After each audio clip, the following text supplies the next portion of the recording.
కలుడు అనే పదానికి అర్థం ఏమిటి? ఎవరినైనా దూషించే క్రమంలో ఈ పదాన్ని వినియోగించవచ్చా?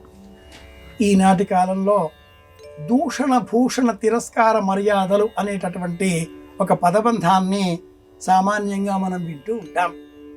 ఎవరినైనా దూషిస్తేనే ఈనాటి కాలంలో సులభంగా పేరు తెచ్చుకోవచ్చును అనేటటువంటి అపసవ్య విధానంలో ఉన్న రాజమార్గం లోకంలోకి బహిర్గతమైంది.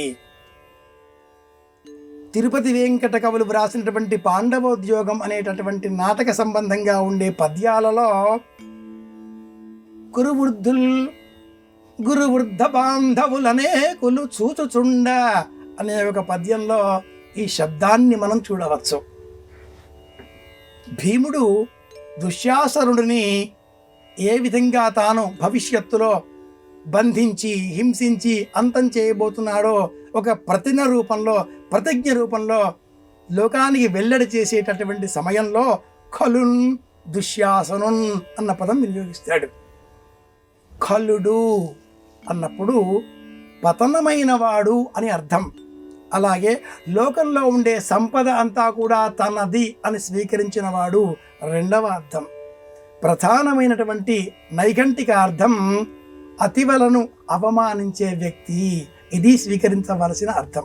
అహంతో ఉన్న వ్యక్తి, అతివలను అవమానించే వ్యక్తి, అంతా నాకే తెలుసును అంటూ అహంకరించే వ్యక్తి, ఇలాంటి వారిని ఖలుడు అనే శబ్దంతో సంబోధించాలి అని శాస్త్రం సంబోధన చేస్తుంది.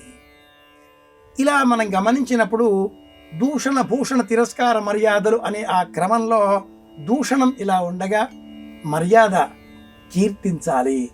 ఎదుటివారిని ఎప్పుడు కూడా మనం సానుకూలంగా గౌరవ వాచనాదులతో సంబోధించాలి అంటుంది శాస్త్రం. ఎవరిని నిందావాక్యాలతో నిరాదరించరాదు.